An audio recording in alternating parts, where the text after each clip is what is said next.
नमस्कार बंधुरा कावेरी रान्नाघरे सबाइके स्वागत। आबारो चले एलाम एकटा रेसिपि निये। आमी आज बानाबो बरबटी आलू पोस्त। बरबटी आलू पोस्त बानानोर जोन्नो बरबटीगुलोके एरकम साइज करे केटे नियेछि और एकटा बड़ो साइजेर आलू एरकम करे केटे नियेछि। एखाने दुटो काँचा लंका नियेछि और लागबे पोस्त। गैसे एकटा कड़ाई बसिए दिएछि। कड़ाइয়ের মধ্যে প্রথমে দিয়ে দেব সরষের তেল।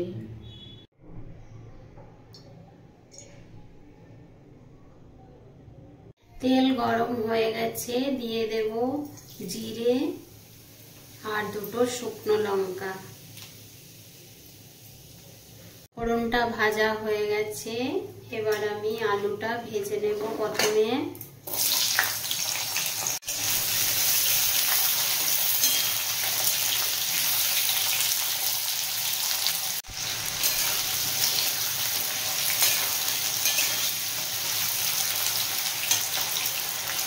आलूटा बेश भालोभाबे भेजे निয়েছি।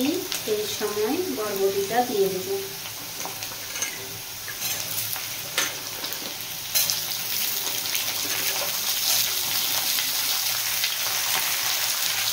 বরবটিটা দিয়ে ভেজে নেব।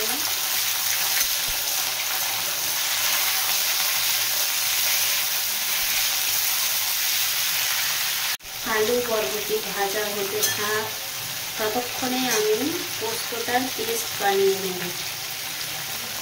একটা মিক্সিং জার নিয়ে নিয়েছি, ওর মধ্যে পোস্ত আর কাঁচা লঙ্কা দিয়ে পেস্ট বানিয়ে নেব। প্রথমে একটু হালকা গুঁড়ো করে নেব, তারপর জল দিয়ে পেস্ট বানিয়ে নেব। পোস্তটা আমি পেস্ট বানিয়ে নিয়ে চলে এসেছি। এবার আলু বরবটির মধ্যে পরিমাণ মতো নুন দিয়ে দেব।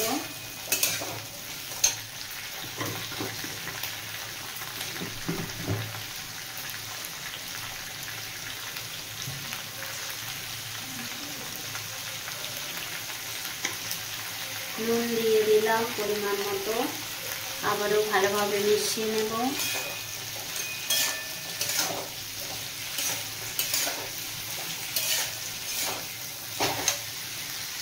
ভালোভাবে মিশিয়ে নিয়েছি।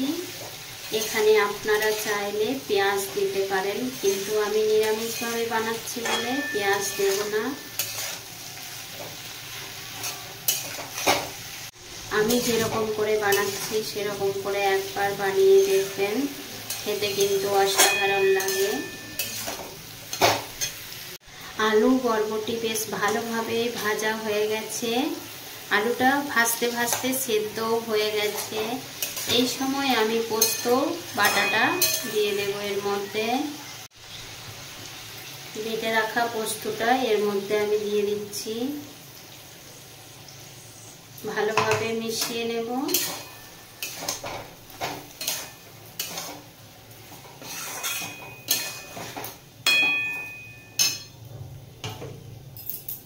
ভালোভাবে মিশিয়ে নিয়েছি। এরপর মিক্সির বাটি ধোয়া জলটা একটু দিয়ে দেব। মিক্সির বাটি ধোয়া জলটা এর মধ্যে আমি দিয়ে দিচ্ছি। এর মধ্যে আর জল ইউজ করব না। এবার একটু ঢাকা দিয়ে সেদ্ধ করে নেব।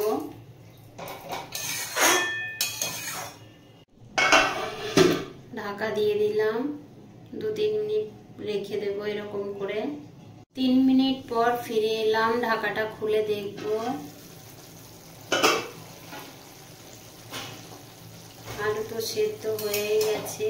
এবার একটু ভালোভাবে মিশিয়ে নেব।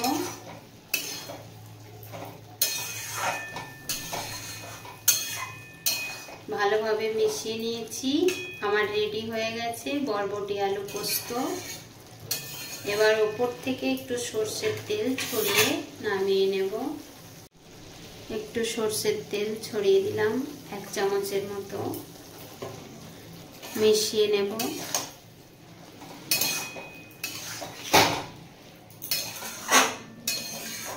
এবার নামিয়ে নেব গ্যাসটা বন্ধ করে। আমি নামিয়ে নিয়েছি বরবটি আলু পোস্ত। আমার রেডি হয়ে গেছে।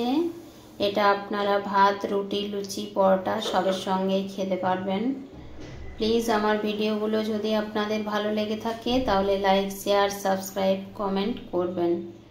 এতক্ষণ ধরে ধৈর্য ধরে আমার ভিডিওটি দেখার জন্য অসংখ্য অসংখ্য ধন্যবাদ।